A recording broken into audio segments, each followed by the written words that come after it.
The first closed beta test for Arknights Endfield has finally begun, and I've played about 5 or 6 hours of the game already. I wanted to share my thoughts while they're still fresh so that you'll all know exactly what I like about the game so far. But keep in mind, this is still really early in. I'm still really excited about the game, and this isn't the final build. But there are 2 specific things I want to talk about in this video, which are the introduction to the game and the combat changes, because these are the things that stand out the most to me at this very moment, as everything else will have to wait until I learn more about the game, the story, and so on and so forth.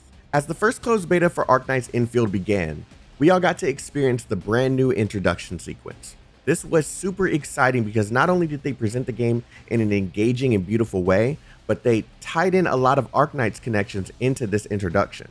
The way that they managed to introduce you to the administrator was fantastic, but it doesn't ruin the experience for those who haven't played the original Arknights title, while also rewarding those who did play the original game. There were a lot of callbacks and changes to aspects of the introduction that we were expecting to see from the technical tests, such as the tombstone section, which previously mentioned very memorable names from Arknights, but they were removed simply to ensure that the new players to this series didn't feel like they were missing out on something. Another example of this is when you walk into this area filled with flowers and special music playing. These flowers are so beautiful. This callback is crazy. This callback is crazy. But they don't elaborate on what this area symbolizes, but all those Arknights players seem to know exactly what they were trying to symbolize without needing them to dive any deeper into that topic. A new player would most likely think this area is beautiful and maybe even wonder why it's there while proceeding forward, but it's a very sad location to those who played Arknights as it relates to the Babel side story and the character Theresa. There were so many callbacks that tied the game together that I found fantastic, and I'm glad that this is the direction that Gryphline is taking.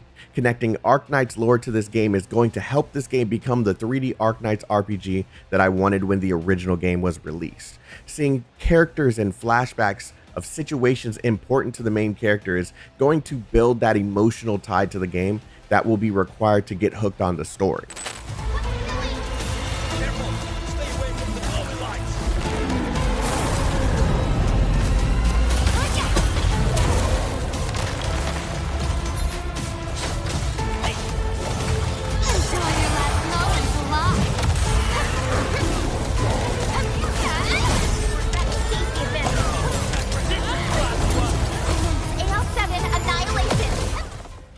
Moving on to the battle system, I'm actually really impressed with how it was executed.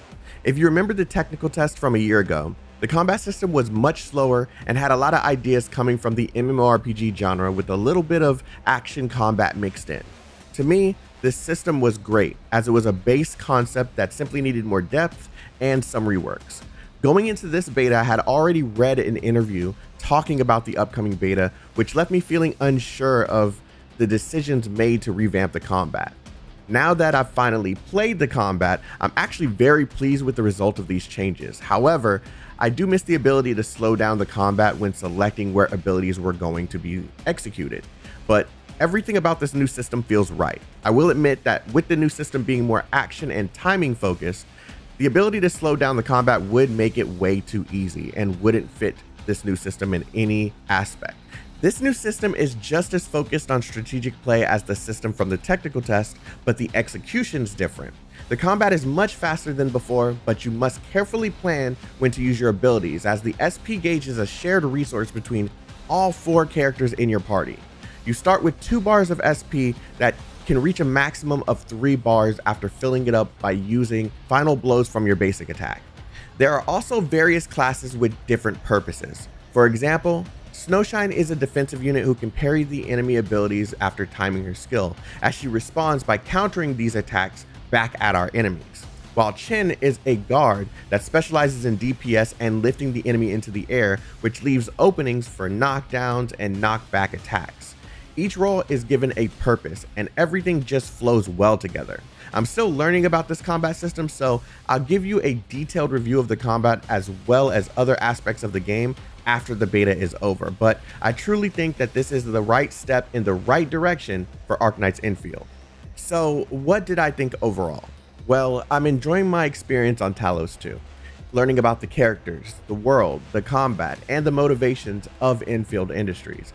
I do feel like the epic music is missing from various aspects of the game, and some of the enemies don't look too impressive, but I am pleased with the experience overall.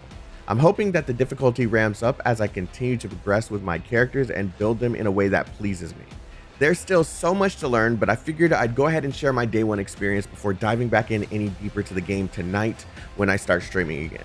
Anyways, let me know what you think of Arknights Endfield by commenting below, and don't forget to like the video and subscribe as well.